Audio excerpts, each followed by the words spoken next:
নারী যেটাই বলবো ওইটাই ঠিক। আমাকে হুমকি দিয়ে লাভ নাই।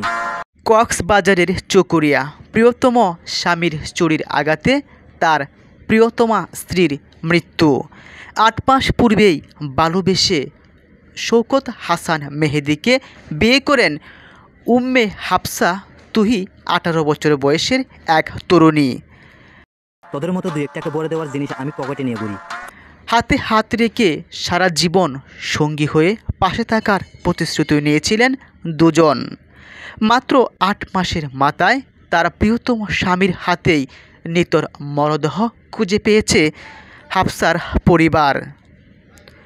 জানা গেছে গত শুক্রবার বেলা ১টার পর জুম্মার নামাজ চলাকালে থানাও নারীর পক্ষে, কোর্টও নারীর পক্ষে।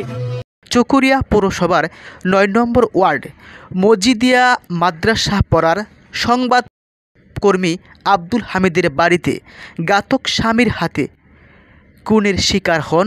আর আপনি তার বাবা হয়ে আমার বিরুদ্ধে মামলা করবেন?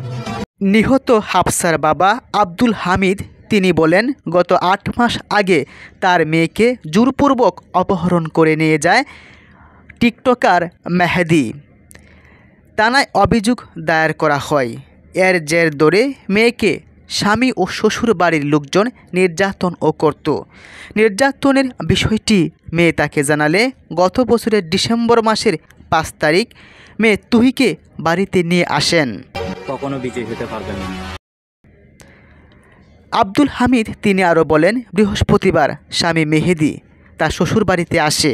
শুক্রবার সকালে তুহিকে স্বামী শ্বশুরবাড়িতে নিয়ে যেতে চাইলে তারা বাধা দেন যে মেয়েকে আর তোমার কাছে দিব না। তখন জামাতাকে জানিয়ে দেওয়া হয় অভিভাবক এবং আত্মীয় স্বজনেরা আসলে তাদের হাতেই মেয়েকে দেবেন তার বাবা। এতে রেগে গিয়ে তার জামাই মেহেদী বাড়ি থেকে বের হয়ে যান। এরই মধ্যে জুমার নামাজের সময় গনিয়ে আসলে উম্মে হাফসার বাবা নামাজে চলে যান। এ সুযোগে মেহেদী বাড়িতে ঢুকে ছুরি আঘাত করে তার স্ত্রীকে। এ সময় বাধা দিতে চাইলে শাশুড়িকেও ছুরি আঘাত করে পালিয়ে যান বিশ্বাসঘাতক মেহেদী। এরপর জুম্মার নামাজ শেষে বাড়িতে এসেই এই কাণ্ড দেখতে পান তার বাবা, আত্মীয় স্বজন, প্রতিবেশীরা।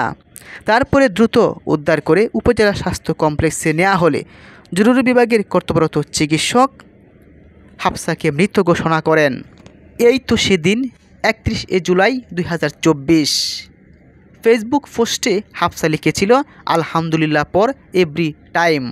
প্রিয়তম স্বামীর হাতে এভাবে তার নাপেরার দেশে পাড়ি জমাতে হবে জানা ছিল না হাফসার। ভালোবেসে বিয়ে করেছেন দুজন। পরিবারের সম্মতি না থাকায় বাবার দাবি অপহরণ করেছেন তার মেয়েকে। চকরিয়া থানার ভারপ্রাপ্ত কর্মকর্তা ওসি মোহাম্মদ মঞ্জুর কাদের বুইয়া তিনি বলেন, ছুরি আঘাতে হত্যার ঘটনার মৃতদেহ উদ্ধার করে কক্সবাজার সদর হাসপাতালে মর্গে পাঠানো হয়েছে। মেহেদীর কিছু ফটো সামাজিক মাধ্যমে ছড়িয়ে পড়ে। অনেকে বলেন তিনি জনপ্রিয় একজন টিকটকার।